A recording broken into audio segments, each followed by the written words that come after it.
something changed. Just days after 3I Atlas completed its closest approach to the Sun, astronomers detected something they weren't expecting: a complex jet structure emanating from the object in multiple directions, not the simple tail you'd expect from a comet. Something far more intricate. And the timing? That's what makes this interesting. Let me ask you something. When was the last time you saw a comet that behaved like this? That accelerated without a visible cause? That changed colors from red to deep blue in a matter of days? That lost its tail and then suddenly developed multiple jets pointing in different directions? If you're struggling to remember, that's because it's never happened before. At least, not in any comet we've studied. Here's what we know now, and trust me, this is where things get fascinating. On October 24th, the MeerKAT radio telescope in South Africa picked up something. The first radio signal from 3I Atlas. Not a transmission, but absorption lines from hydroxyl radicals, OH molecules, being released from the object. The detection came just days after the object's perihelion, its closest point to the Sun. What's remarkable isn't just that they detected it, it's what the signal tells us about what's happening on the surface of this thing. The hydroxyl radicals were detected at two specific radio frequencies, 1.665 and 1.667 gigahertz. The Doppler shift of these signals revealed something crucial. The object was moving at exactly the velocity we'd expect, but here's the catch.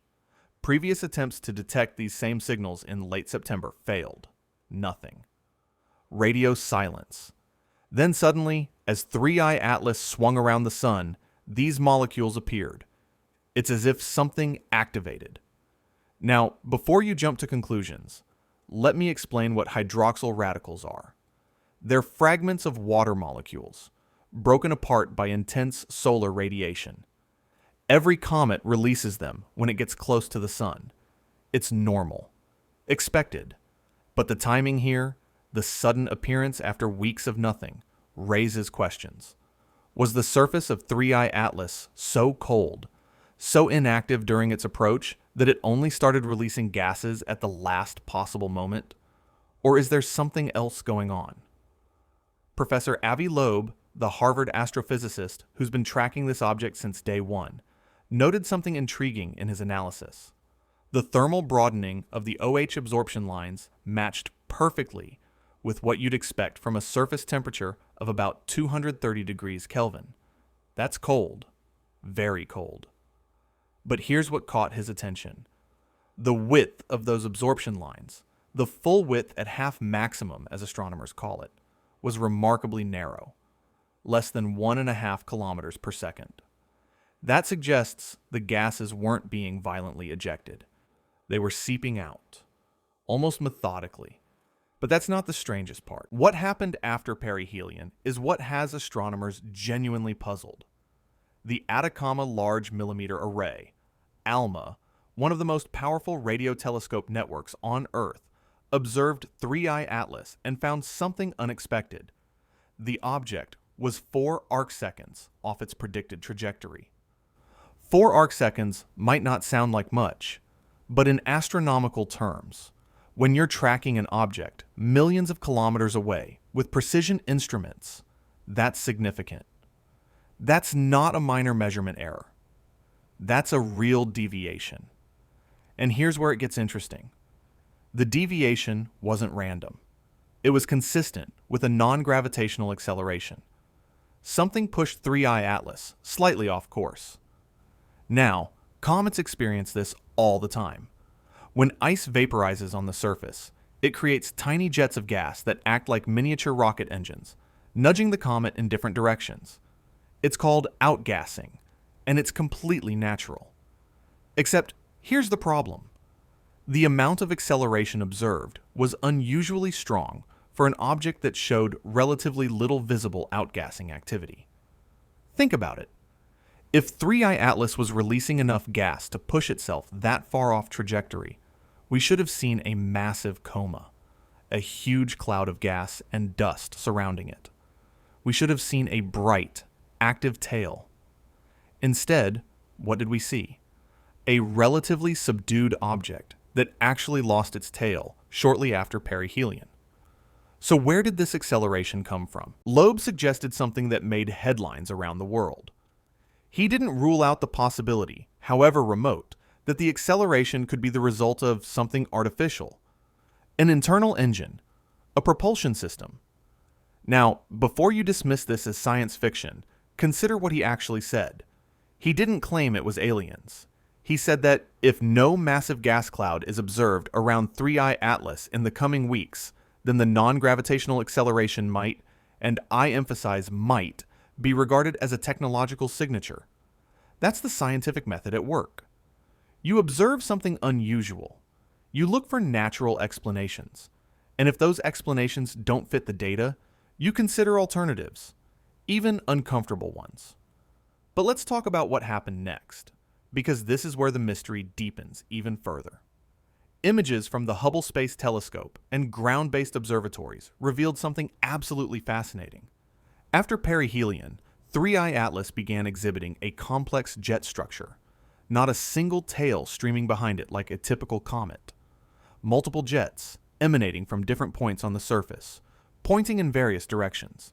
It looked less like a comet and more like, well, something regulating its trajectory.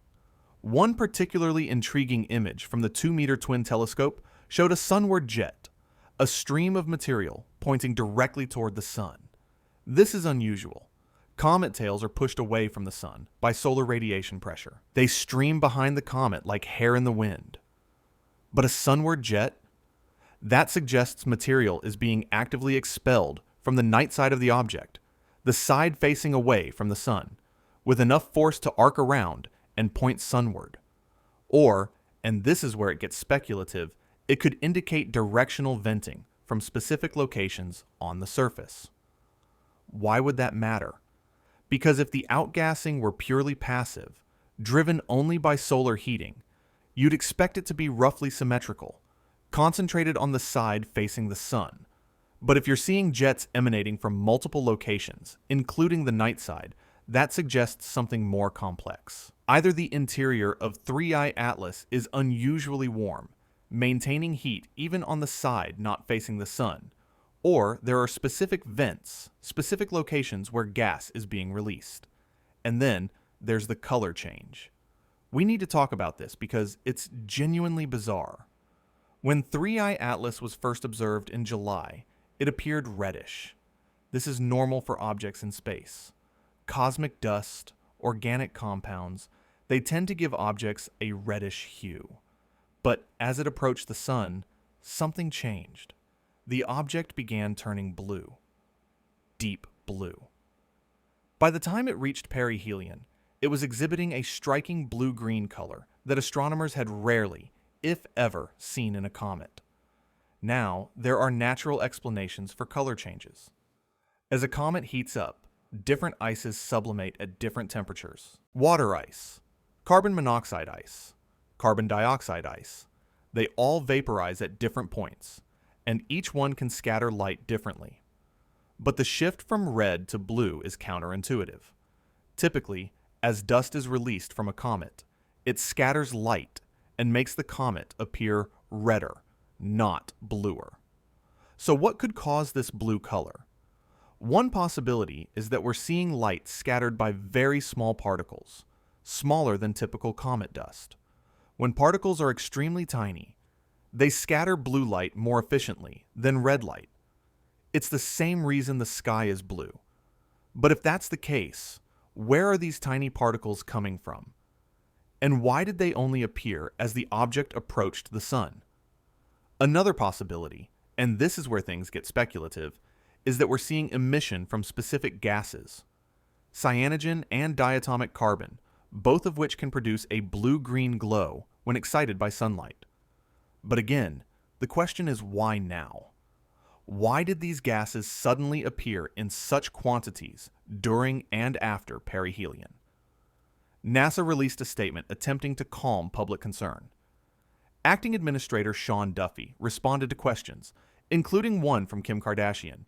Yes, that Kim Kardashian, assuring everyone that 3I Atlas is simply the third interstellar comet to pass through our solar system. No aliens, no threat, just a comet doing comet things. But here's the thing. Not everyone is convinced that we're getting the full picture. Renowned physicist Dr. Michio Kaku publicly criticized NASA for what he called unnecessary secrecy surrounding 3I Atlas. In a strongly worded statement, Kaku argued that the space agency has been withholding crucial images and data from the public, particularly the high-resolution images captured by the Mars Reconnaissance Orbiter on October 2nd and 3rd, when 3I Atlas passed within approximately 30 million kilometers of Mars. Kaku's criticism didn't stop there. He pointed to specific data that, in his view, raises serious questions about the nature of 3I Atlas. The object's estimated age, approximately 7 billion years, significantly older than our entire solar system. Its unusually high nickel content, suggesting it's composed of materials far older and tougher than anything originating from our cosmic neighborhood. And most provocatively, he noted that while an extraterrestrial origin for 3I Atlas remains highly unlikely, respected scientists like Harvard's Avi Loeb haven't ruled it out completely. The physicist's main concern wasn't about aliens. It was about transparency. In Kaku's words, unnecessary secrecy only fuels conspiracy theories. When the public can't access data, when images are delayed or withheld, people start asking why. What is there to hide? If 3I Atlas is just a comet, why not release all the data and settle the matter? And that question, that simple why, has now reached the halls of Congress. Florida Congresswoman Paulina Luna formally requested that NASA release all observational data related to 3I Atlas, specifically the images captured by the Mars Reconnaissance Orbiter's HiRISE camera between October 2nd and 3rd.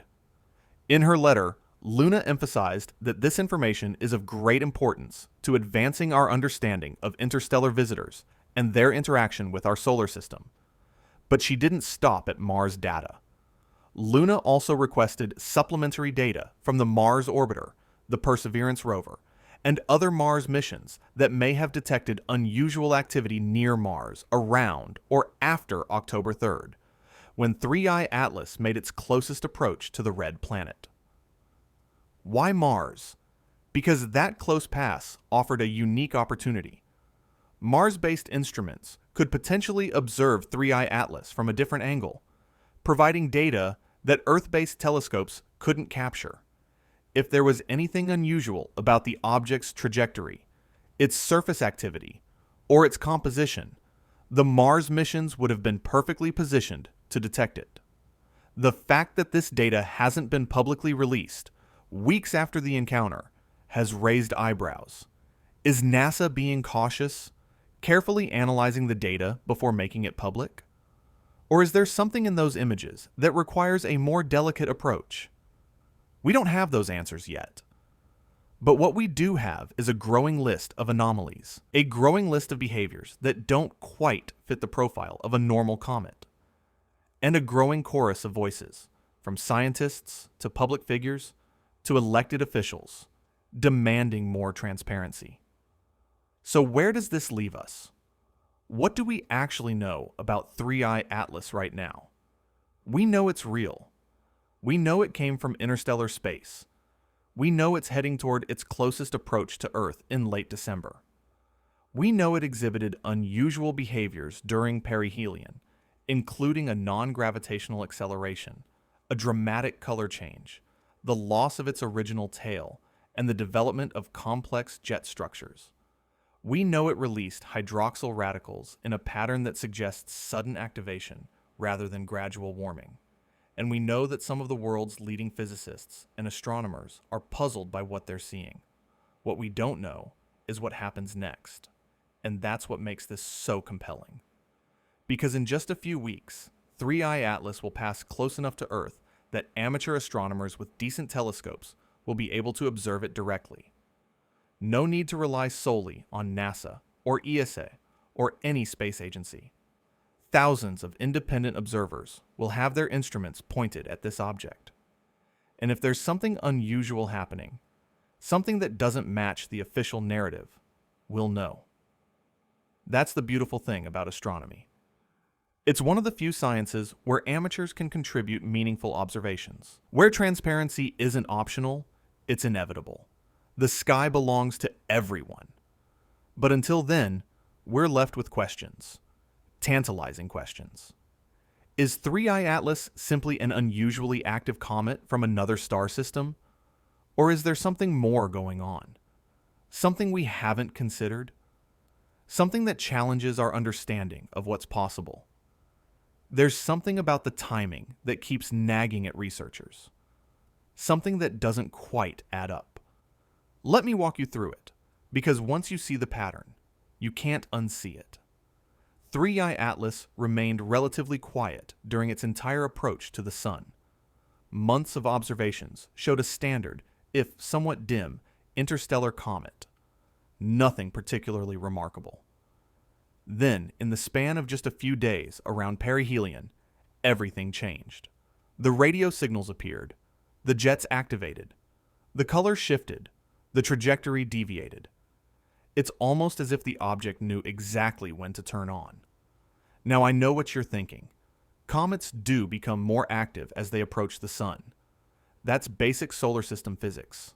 The closer you get to a heat source, the more ice you sublimate, the more active you become. It's gradual, predictable, and well understood. Except 3I Atlas didn't follow that gradual pattern. It was relatively dormant, and then suddenly, right at perihelion, it lit up like a switch had been flipped. Dr. Avi Loeb pointed out something fascinating in his recent analysis. The MeerKAT telescope tried to detect those hydroxyl radical signals twice before they succeeded. Once on September 20th, and again on September 28th. Both attempts came up empty. No signal, no absorption lines, nothing. Then, on October 24th, 5 days before perihelion, there it was.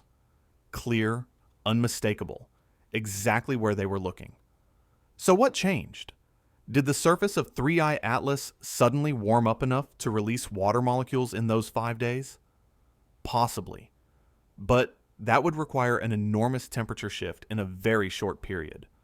Or, and this is the question that's bothering some researchers, was there a delay mechanism? Something that kept the surface inactive until a specific point in the object's trajectory. Before you jump to conclusions, let me be clear. There are natural explanations for delayed outgassing. Some comets have thick, insulating crusts that prevent gases from escaping until the internal pressure builds up enough to crack through. It's like a pressure cooker. Heat builds, pressure builds, and then suddenly, boom, everything releases at once. It's possible that's what happened here. But here's what makes this scenario interesting. If 3I Atlas has been traveling through interstellar space for potentially billions of years, experiencing temperatures just a few degrees above absolute zero, any surface ice should be pristine, pure, without the kind of dust and debris that would form an insulating crust. Objects that cold don't accumulate the kind of material that would block outgassing. They're essentially clean ice balls frozen in time, unless, of course, the surface isn't made of ice at all, or at least not primarily ice. That brings us to something Michio Kaku mentioned that caught a lot of attention: the unusually high nickel content. Now, I want to be careful here, because we don't have direct spectroscopic analysis of 3I Atlas's surface composition. What we have are preliminary assessments based on the object's reflectivity, its color, and comparisons to known materials. But if the nickel content is indeed higher than expected, that would be significant. Why? Because nickel is typically found in the cores of differentiated objects. Planets, large asteroids, bodies that were once hot enough for heavy elements to sink to the center, while lighter materials floated to the surface. You don't usually find high nickel concentrations in comets, which are supposed to be primordial, undifferentiated chunks of ice and rock that never got hot enough to separate into layers. So if 3I Atlas shows high nickel content, it suggests one of two things. Either it's a fragment of a destroyed planet from another star system, a chunk of core material that got blasted into interstellar space billions of years ago, or, and this is where things get uncomfortable for some scientists, it's made of something that isn't natural. Something manufactured. I know how that sounds. I know it's a leap. But let's think about it logically. If you were going to send a probe on an interstellar journey lasting potentially millions or billions of years, what would you make it out of? You'd want something durable, something that could withstand cosmic radiation, micrometeorite impacts, and the extreme cold of interstellar space. You'd want metals. Nickel-iron alloys are some of the most durable materials known. They don't degrade. They don't break down. They last. Am I saying 3I Atlas is a probe? No. I'm saying that if we're going to be scientifically rigorous, we need to consider all possibilities that fit the observed data. And right now, the data is showing us something that doesn't perfectly fit the comet model. Let's talk about the trajectory deviation again, because there's more to this story. The Atacama Large Millimeter Array observed 3I Atlas and found it 4 arcseconds off its predicted position. Now, in his analysis, Loeb calculated what kind of outgassing would be required to produce that deviation. The numbers are interesting. To push an object the size of 3I Atlas that far off course would require a significant release of gas. We're talking about tons of material being ejected at high velocity. But here's the problem. When you release that much gas, you create a visible coma, a large bright cloud of material surrounding the nucleus. It's unavoidable. The gas expands, carries dust with it, scatters sunlight, and becomes easily observable from Earth. Every major comet outburst in history has been accompanied by a dramatic brightening and expansion of the coma. You can't hide it. So where's the coma? Images from the Hubble Space Telescope and ground-based observatories show a relatively compact object. Yes, there's some material around it. Yes, there are those jets we talked about. But nothing on the scale you'd expect from an outgassing event powerful enough to alter the trajectory by 4 arcseconds. This is what Loeb was getting at when he suggested the possibility of a propulsion system. If the acceleration isn't coming from visible outgassing, where is it coming from? There has to be a mechanism. Something is pushing this object. The laws of physics don't just break down because we're dealing with an interstellar visitor. One possibility that's been suggested is subsurface venting. Instead of gases escaping uniformly from the sunlit surface, they might be channeling through internal fractures and venting from specific locations. This could produce thrust without creating a massive visible coma. It's an elegant solution, and it's certainly possible, but it would require a very specific internal structure. A network of channels or vents that just happen to be oriented in a way that produces measurable acceleration. How likely is that? For a natural object? Well, that's the question. Now, let's talk about something that happened recently that's gotten even less attention than it deserves. The appearance of what Loeb described as a complex jet structure. This isn't your typical comet tail. This is something different. Images from multiple observatories have shown 3I Atlas exhibiting jets emanating from various locations across its surface. Some pointing away from the sun, which is normal, but some pointing in other directions, sideways, even toward the sun. This creates an appearance that some have described as almost geometric, structured, not random. One of the most detailed images came from the 2-meter twin telescope, which captured what appears to be a sunward jet. This is the jet pointing toward the sun, which, as I mentioned earlier, is unusual. Comet tails are blown away from the sun by solar wind and radiation pressure. They stream behind the comet like flags in a breeze. Always away from the sun. Always. But a sunward jet suggests active venting from the night side of the object with enough force to overcome solar radiation pressure. Or it suggests material being expelled in a direction that has nothing to do with passive solar heating. Either way, it indicates processes we don't fully understand. What's particularly intriguing is that the jet structure appeared after perihelion, not during the approach. Most comets are most active during their approach to the Sun and at perihelion. As they move away, they cool down, the activity decreases, and they gradually return to dormancy. But 3I Atlas seems to have increased its activity after its closest approach. That's backwards from what we normally see. Unless, of course, perihelion wasn't just a gravitational event. Unless it was a trigger. I want to pause here and address something important. Throughout this entire discussion, I've been presenting hypotheticals and questions. That's deliberate, because right now, we're in a phase of this story where we have more questions than answers. And that's okay. That's actually how science is supposed to work. The problem arises when we stop asking questions. When we settle on an explanation prematurely, because it's comfortable or familiar. When we dismiss anomalies because they don't fit our current models. That's not science. That's dogma. And right now, there's a tension in the scientific community between those who want to carefully study every aspect of 3I Atlas with an open mind, and those who've already decided it's just a comet, and any suggestion otherwise is sensationalism. This tension came to a head in a recent interview between Avi Loeb and a British journalist on LBC. The interviewer pressed Loeb on whether he was being irresponsible by not immediately dismissing the possibility of artificial origin. The assumption was that a responsible scientist would say, "It's definitely just a comet. Nothing to see here. Move along." But Loeb pushed back. He argued that the truly irresponsible thing would be to make conclusions before all the data is in. To assume we know what something is before we've fully studied it. To let our biases about what we expect to find cloud our analysis of what we're actually observing. And you know what? He's right. Think about it this way.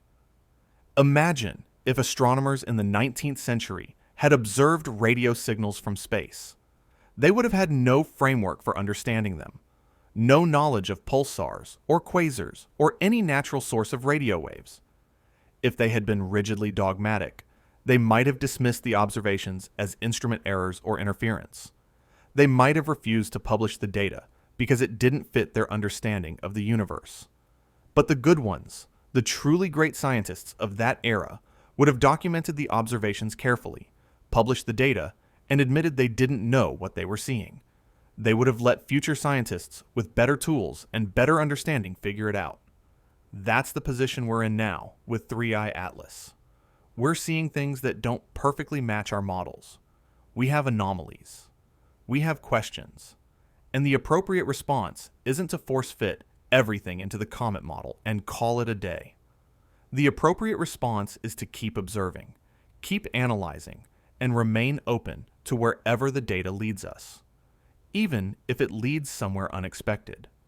Here's something else that's been bothering researchers. The age estimate. 7 billion years. Now, where does that number come from? It's not like we can carbon date an object in space. The estimate is based on the object's trajectory and speed, traced backwards through the galaxy. When you calculate where 3I Atlas came from, based on its current velocity and direction, you end up with a region of space where stars formed approximately 7 billion years ago, much older than our Sun, which is only 4.6 billion years old. This suggests that 3I Atlas originated in an ancient star system, one that formed when the universe was half its current age. Why does that matter? Because objects that old have had a very long time to be shaped by their environment, a very long time to be modified, a very long time to potentially encounter things we can't imagine. If 3I Atlas is indeed 7 billion years old, it's been traveling through interstellar space for longer than complex life has existed on Earth. That's a journey we can barely comprehend. What happens to an object over that timescale? Does it remain pristine, untouched by the eons? Or does it change? Does it accumulate material? Does it interact with interstellar clouds? Does it pass through regions of space we know nothing about? We don't know, We've never tracked anything over that kind of time frame. Every comet we've studied in detail has been a resident of our solar system, billions of years younger, with a known history. 3I Atlas is different. It's a visitor from deep time, and that alone makes it worthy of extraordinary scrutiny. But there's something else. Something that happened recently that hasn't gotten nearly enough attention. And it involves a signal that some researchers are calling eerily familiar. The hydroxyl radical absorption detected by MeerKAT was at frequencies of 1.665 and 1.667 gigahertz. Now, those frequencies are significant in astronomy because they're in the same general range as the famous WOW signal, detected in 1977. The WOW signal came in at 1.42 gigahertz, not exactly the same, but close enough to raise eyebrows. But here's what's really interesting. When Avi Loeb analyzed the arrival direction of 3I Atlas, he found that it came from a region of space within 9 degrees of where the WOW signal originated. 9 degrees. That's less than 20 times the width of the full moon in the sky. Is that a coincidence? Probably. Space is big, and 9 degrees is a fairly large angular separation in astronomical terms. But it's the kind of coincidence that makes you pause. That makes you think, especially when you combine it with everything else we've been discussing. The WOW signal remains one of the greatest mysteries in the search for extraterrestrial intelligence. It was a strong, narrow-band radio signal that lasted 72 seconds and has never been detected again. It was so unusual that the astronomer who first saw it on the printout wrote "Wow" in the margin, and the name stuck. For decades, scientists have tried to find a natural explanation for the WOW signal. Some have suggested it was interference from a passing satellite, though the signal's characteristics don't match that explanation. Others have proposed a comet releasing hydrogen clouds, though subsequent observations of the proposed comets found nothing.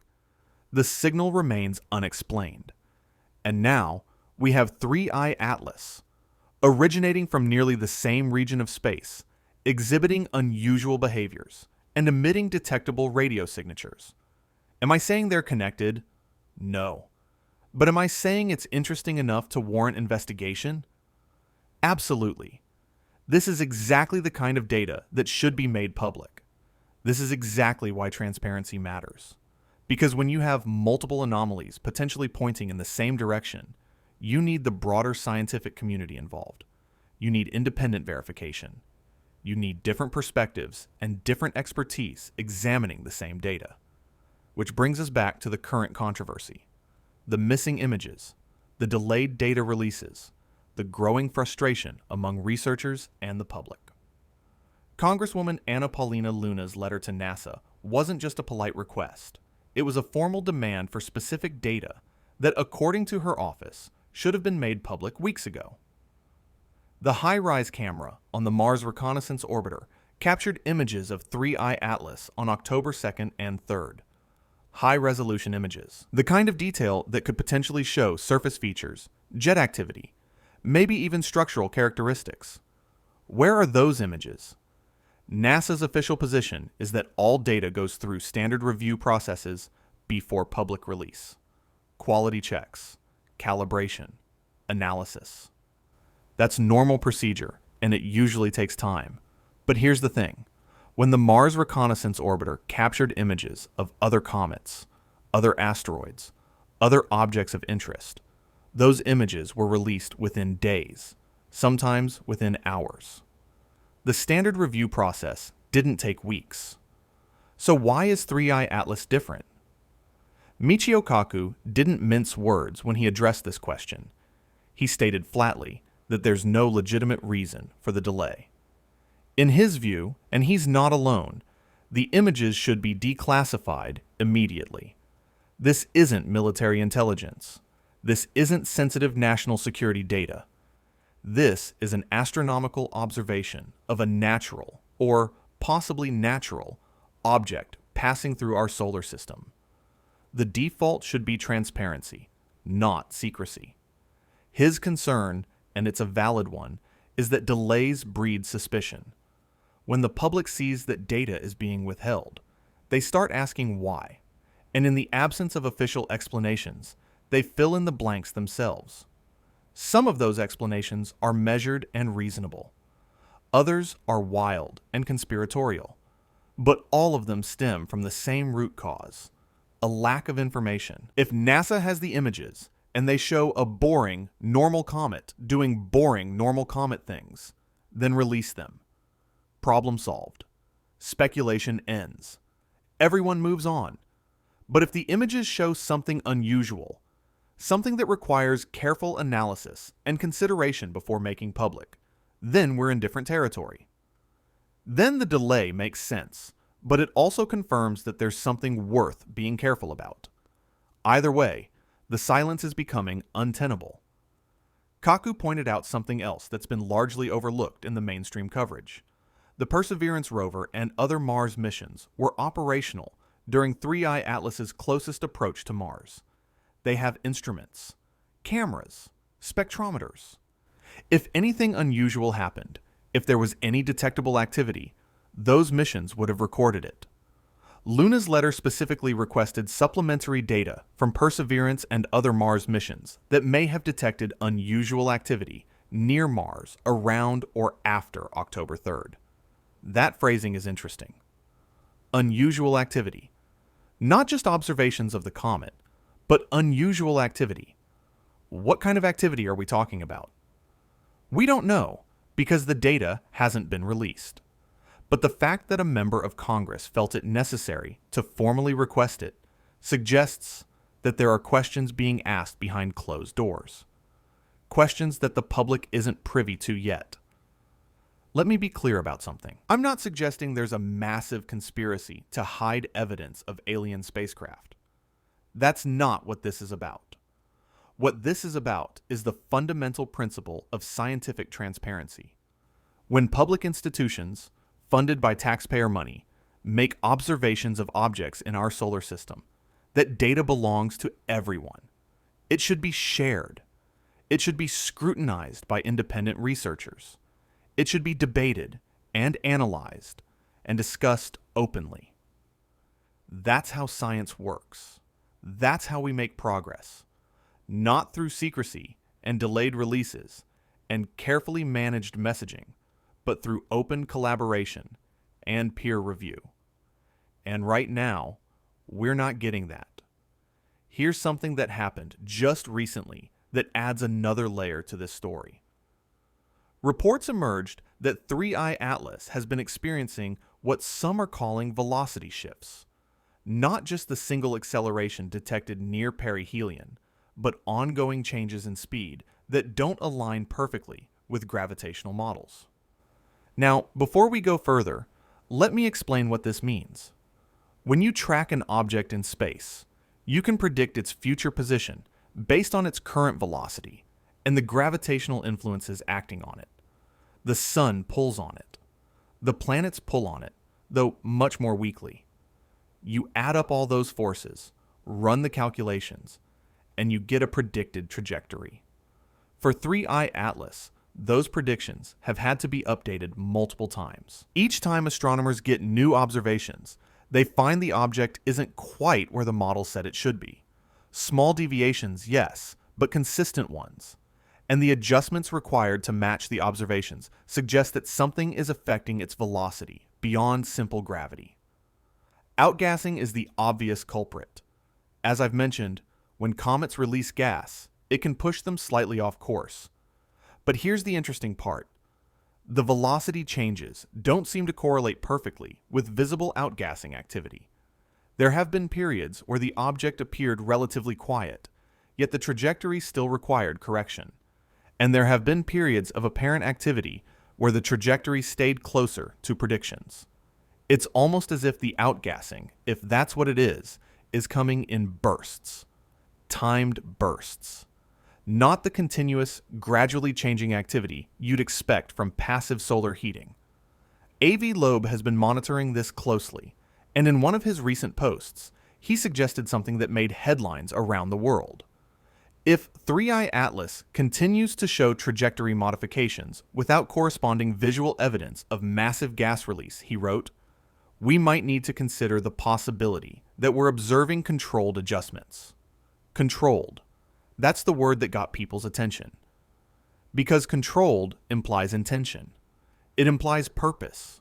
It implies something making decisions about where to go. Now, Loeb was careful to frame this as a possibility to be tested, not a conclusion.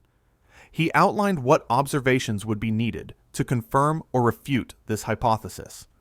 Specifically, detailed monitoring of the object's velocity over the coming weeks, combined with simultaneous observations of any gas or dust emission. If the velocity changes without visible emissions, that's significant. If emissions occur without velocity changes, that's also significant. Either result tells us something important about what's happening. But to do that analysis, to really nail down what's going on, we need data. We need those Mars images.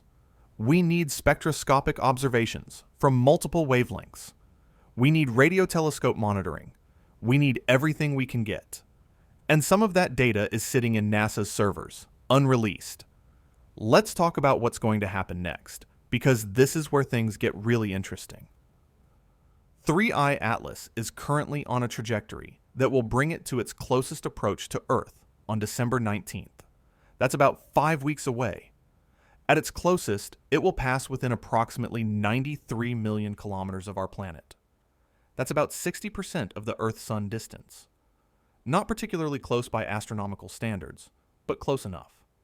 Close enough for what? Close enough for detailed observation by professional and amateur astronomers worldwide. Close enough for spectroscopic analysis that could reveal its composition. Close enough for radar observations that might show surface features. Close enough to potentially settle some of these questions once and for all. But here's the thing. That December 19th flyby isn't just a passive observation opportunity. It's a test. A test of everything we think we know about this object. If 3i Atlas is simply a comet, its behavior during Earth approach should be predictable. It might brighten slightly due to increased solar heating as it swings through the inner solar system. It might develop more visible tail activity. But fundamentally, it should behave like comets behave. Passive. Predictable. Following the laws of physics and nothing more. But if 3i Atlas is something else, if there's any truth to the more exotic hypotheses being discussed, then the Earth flyby might trigger something. A change in trajectory. A change in activity. Something that reveals its true nature. Am I saying we should expect alien spacecraft to decloak and make contact? No, that's absurd. But am I saying we should pay very close attention to any anomalies during that flyby? Absolutely. Because anomalies are how we learn. Anomalies are how we discover new physics, new chemistry, new phenomena we didn't know existed. And 3i Atlas has given us plenty of anomalies already. There's another aspect to this that hasn't been discussed much, but it's worth considering. The psychological impact, the cultural impact. For the first time in human history, we're watching an object from another star system pass through our cosmic neighborhood in real time. Not something we discovered after the fact, like Oumuamua, which was detected on its way out, but something we're tracking from approach to perihelion to departure. And it's behaving strangely enough that serious scientists are publicly discussing the possibility, however remote, that it might not be entirely natural. Think about what that means. Think about how that changes the conversation. For decades, the search for extraterrestrial intelligence has been largely theoretical. We've been sending radio signals into space, listening for replies that never come, searching for technosignatures in distant star systems. It's been an exercise in patience and statistics and hope. But 3i Atlas has brought that search into our backyard. Suddenly, it's not about signals from hundreds of light years away. It's about something right here, right now, passing through our solar system. something we can observe directly, something we can potentially interact with, even if it turns out to be completely natural, even if every anomaly has a mundane explanation. The fact that we're having this conversation at all is significant. It means we're taking the possibility of contact seriously. It means we're asking the right questions. It means we're prepared, intellectually and scientifically, to handle whatever answers we find. And that's progress. Real progress. But let's bring this back to Earth. Literally. What can you, as someone interested in this story, actually do? What role can the public play in unraveling this mystery? First, if you have access to a telescope, point it at 3i Atlas. Observations from amateur astronomers have contributed enormously to our understanding of comets over the years. You don't need a research-grade instrument. A decent backyard telescope with a camera can capture useful data, especially if you're consistent and document everything carefully. Second, stay skeptical but open-minded. There's a lot of noise surrounding this story, a lot of sensationalized headlines and wild speculation. But there's also legitimate scientific inquiry happening. Learn to distinguish between the two. Look for primary sources. Read the actual research papers and observation reports, not just the summaries. Third, demand transparency. Not aggressively or confrontationally, but persistently. Write to your representatives. Write to NASA. Write to the scientific journals. Let them know that the public is paying attention and expects to be kept informed. Transparency isn't just good ethics. It's good science. And fourth, remember that uncertainty is okay. We don't have to have all the answers right now. We don't have to force conclusions before the data is complete. It's perfectly acceptable to say, we don't know yet, but we're working on it. In fact, that's often the most honest and scientific response. Here's something that I find particularly fascinating about this whole situation: the letters that Avi Loeb has been receiving. He shared several of them in a recent blog post, and they're revealing. Not about 3i Atlas, but about how this story is resonating with people around the world. A teacher from Italy wrote to thank him for his passion and transparency. A content creator from South Africa offered to help raise awareness. A visual artist from Kenya expressed gratitude for enlightening humanity. People from Mexico, the UK, Florida, all reaching out to say the same thing. Thank you for asking questions. Thank you for not settling for easy answers. Thank you for treating this seriously. That response tells you something important. People are hungry for this kind of science. Not dumbed down, not sensationalized, but rigorous and honest and open to possibilities. They want to be part of the conversation. They want to understand what's happening in our universe, even when, especially when, what's happening is uncertain and strange. And that's exactly the kind of engagement we need, because the questions raised by 3i Atlas aren't just scientific questions. They're philosophical questions. Questions about our place in the universe. Questions about what we should expect to find as we explore beyond our planetary home. Questions about how we should respond if we ever do encounter something truly extraordinary. These are conversations we should be having as a society, not just as a scientific community. Because the answers, whatever they turn out to be, affect all of us. Now, there's one more thing I want to address before we move forward. The criticism that some scientists have faced for even entertaining the possibility that 3i Atlas might be artificial. The accusation that they're being irresponsible, or sensationalist, or attention-seeking. This criticism misses the point entirely. Science isn't about protecting orthodoxy or maintaining comfortable assumptions. Science is about following the evidence wherever it leads, even if it leads somewhere unexpected or unsettling. When Oumuamua was discovered and exhibited its unusual elongated shape and acceleration, Avi Loeb suggested it might be artificial. He was pilloried for it. Colleagues dismissed him. Media mocked him. But you know what? He laid out his reasoning clearly, proposed specific tests, and invited others to prove him wrong through better data and analysis. That's how science is supposed to work. You propose hypotheses, even uncomfortable ones. You test them. You collect data, and you let the evidence decide. With 3i Atlas, we're seeing the same pattern. Anomalous observations, proposed explanations ranging from mundane to exotic, and resistance from those who've already decided what the answer must be before looking at all the data. But here's the thing. The universe doesn't care about our preconceptions. It doesn't adjust itself to match our expectations. If 3i Atlas is doing something unusual, it's doing it regardless of whether we're comfortable acknowledging it. Our job as observers and thinkers and curious humans is to document what we see accurately and interpret it honestly, not to force it into boxes it doesn't quite fit, not to dismiss anomalies because they're inconvenient, but to engage with reality as it is, not as we wish it to be. And right now, reality is giving us something genuinely puzzling. Something that doesn't have a clean, simple explanation yet.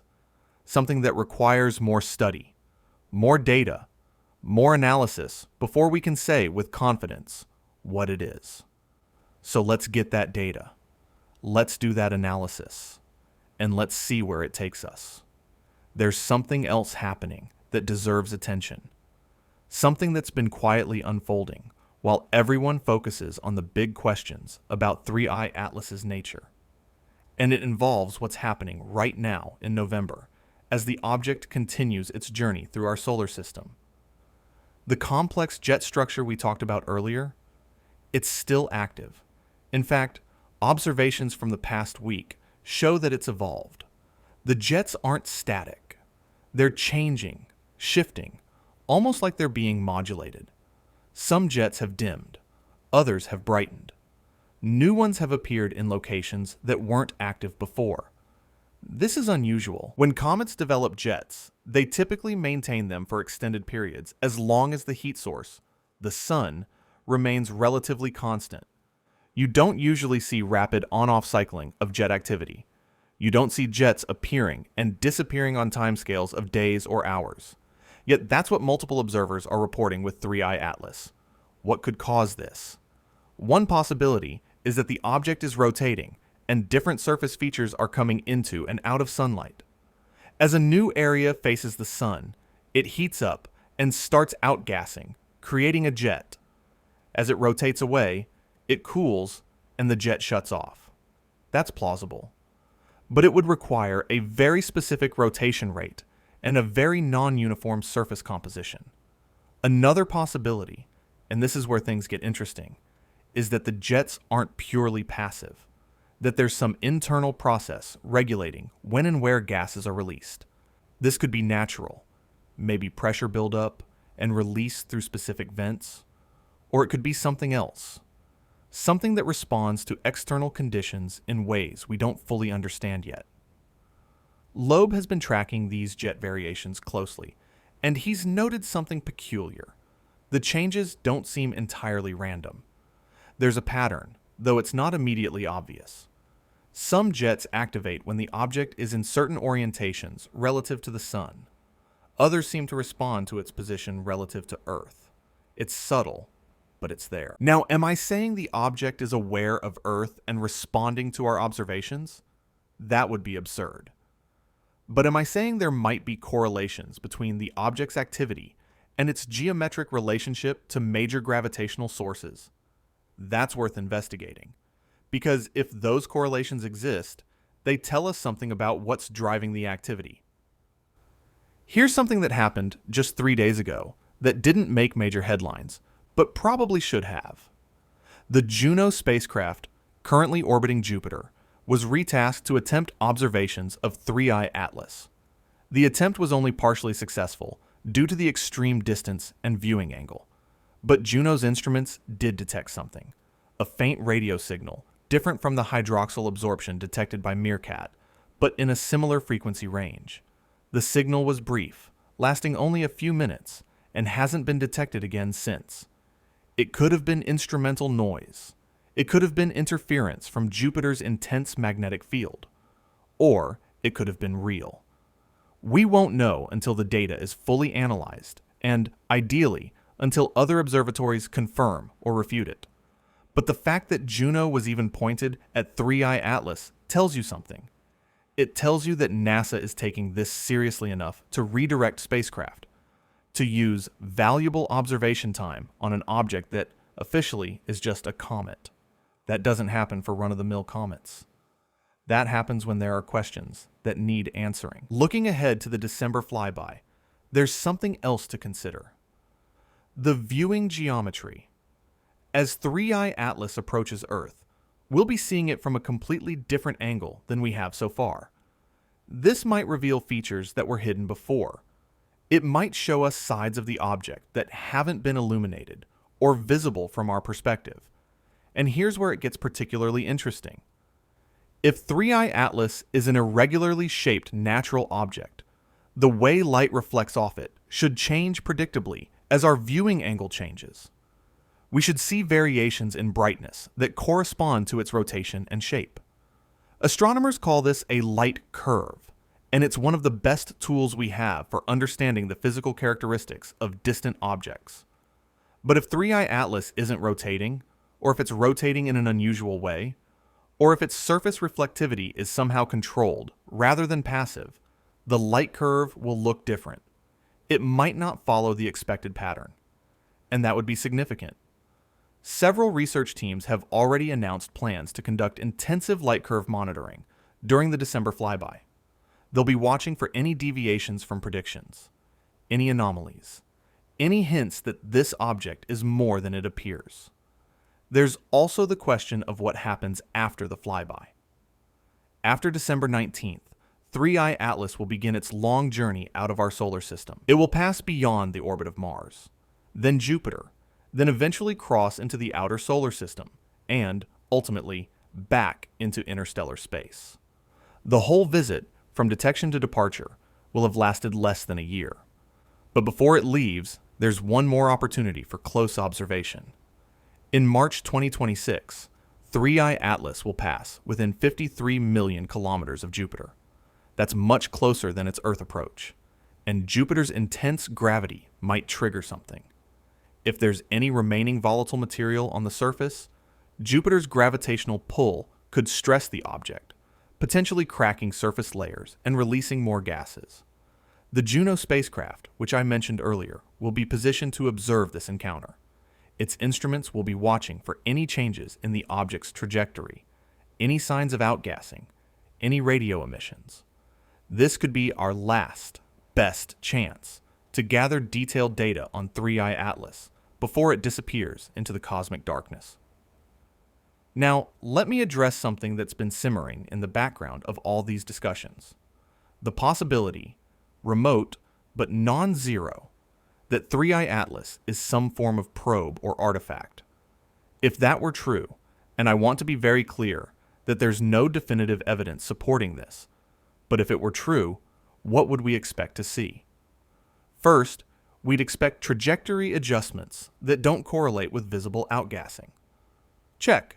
We're seeing that. Second, we'd expect some form of energy emission, either radio signals or other electromagnetic radiation that doesn't match natural comet activity. Possible check. The hydroxyl absorption is natural, but the faint signal Juno detected, if real, doesn't have an obvious natural explanation yet. Third, we'd expect the object to respond in some way to its environment, to show behaviors that suggest it's interacting with its surroundings in a purposeful manner. This is where things get speculative, but the changing jet patterns, the color shifts, the timing of various activities, they all could potentially fit this category.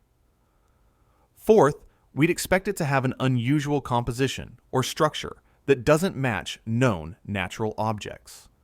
The high nickel content, if confirmed, would qualify. The apparent lack of a massive coma despite measurable acceleration would qualify. The age and origin point might qualify. But here's the critical point.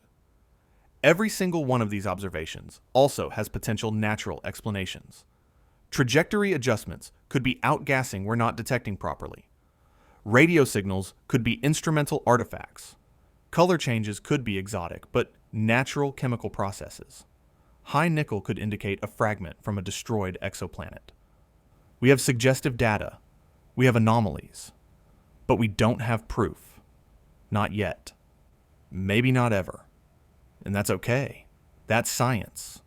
You work with probabilities and evidence, not certainties and beliefs. What we need to avoid is jumping to conclusions in either direction. We shouldn't declare it's definitely artificial based on current data, but we also shouldn't declare it's definitely natural and dismiss all anomalies as measurement errors or expected variations. The truth, whatever it is, will emerge from careful, systematic observation and analysis. Here's what I think is most important about the 3I Atlas story, regardless of what the object turns out to be. It's changed the conversation. It's made the possibility of detecting artificial objects in our solar system feel real and immediate. It's shown that we have the tools and the expertise to study such objects if they exist. And it's demonstrated that the scientific community, despite some resistance, is willing to consider extraordinary possibilities when the data warrants it. That's progress. Genuine, meaningful progress in how we approach the question of whether we're alone in the universe. Think about how far we've come. Just a few decades ago, the idea of studying interstellar objects was purely theoretical. We knew they must exist, objects ejected from other star systems drifting through the galaxy, but we had no way to detect them.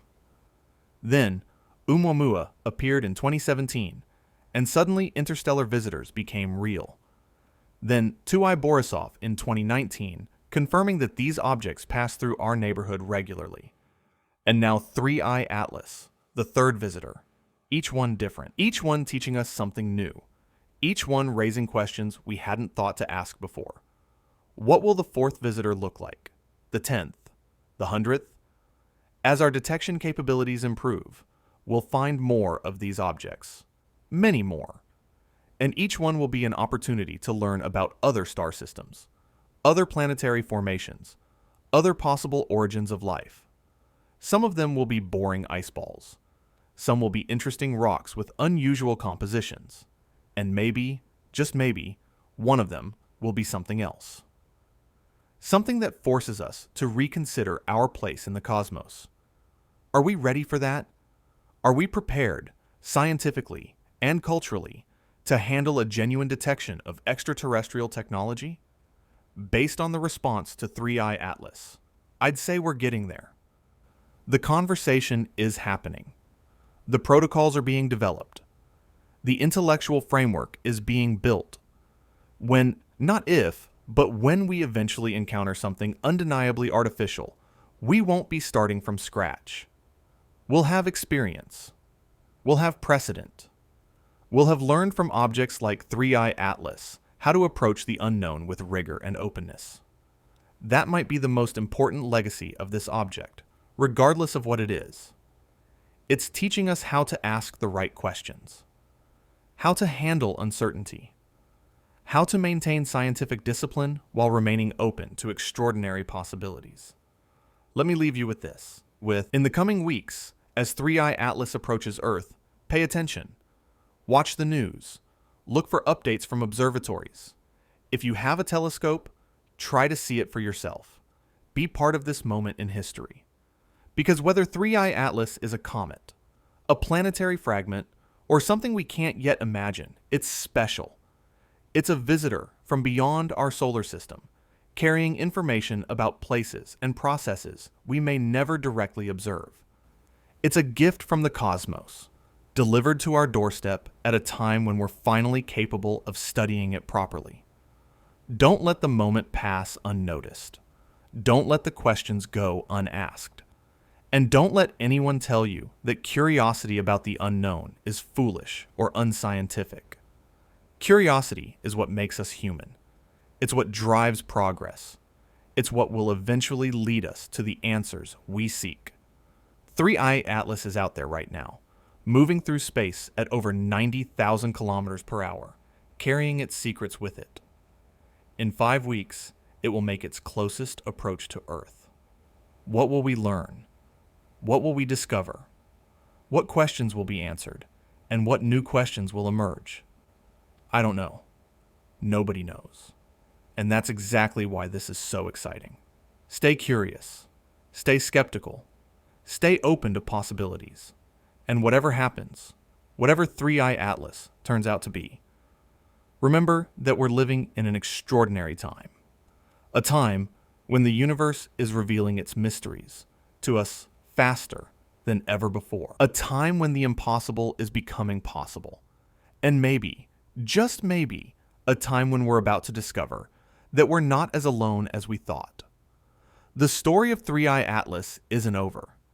In many ways, it's just beginning. And I, for one, can't wait to see what happens next.